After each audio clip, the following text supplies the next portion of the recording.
ঝাড়গ্রামে ফের হাতির হানা। ঝাড়গ্রামের পুকুরিয়াতে ধানের গোডাউনে তাণ্ডব চালালো দুটি হাতি। দুটির হাতির তাণ্ডবে নষ্ট হয়েছে কয়েক কুইন্টাল ধান।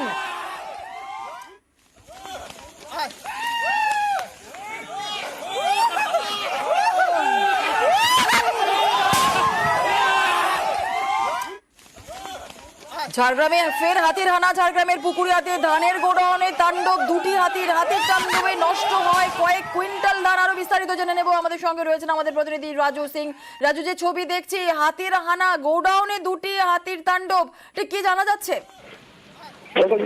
প্রথমেই বলি যে গতকাল রাত থেকে এই এলাকায় দুটি দাতাল হাতি তাণ্ডব করে বেড়াচ্ছে, যা নিয়ে খুব মানুষের মধ্যে, কারণ প্রায় নিয়ত যদি দেখা হয় জঙ্গলমহলের বিভিন্ন জায়গায় হাতির তাণ্ডব লেগেই রয়েছে। আর এই তাণ্ডব এখনো পর্যন্ত সামাল দিতে পারেনি বন দপ্তর। গতকাল রাতেও এই ভোর রাতে পুকুরিয়ার যে ধান গোডাউন, সেই ধান গোডাউনে দুটি হাতি ঢুকে পড়ে এবং সেখানে ধানের গোডাউন থেকে ধান টেনে যেমন খায়, ঠিক তেমনই আবার যে চালের বস্তা তা টেনে সেখান থেকে গোটা এলাকায় তাণ্ডব চালিয়ে সেখানে তছনছ করে দেয় কয়েকশো কুইন্টাল ধানের বোঝা।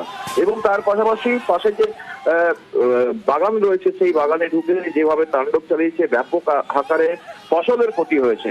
আর ঠিক তার পাশে যে কাজলা প্রাথমিক বিদ্যালয় রয়েছে, সেই কাজলা প্রাথমিক বিদ্যালয়ে ঢুকে সেখানে দেওয়ালও ভাঙা এবং সেখানে জানলা ভাঙা এবং হাতিগুলি আছে কোথায়?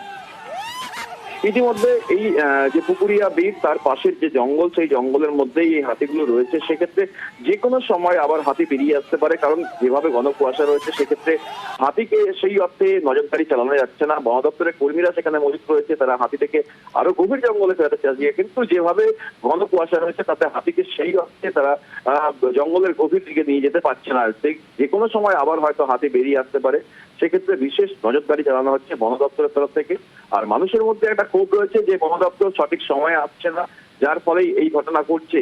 আর বন দপ্তরের এক অংশের থেকে খবর যেটা পাওয়া যাচ্ছে, বনকর্মীর যে অর্থে থাকা দরকার বা যে বন সহায়ক কর্মীদেরকে নিয়োগ করা হয়েছে, তাদেরকে সঠিকভাবে কাজে লাগানো যাচ্ছে না। একেবারে ধন্যবাদ রাজু।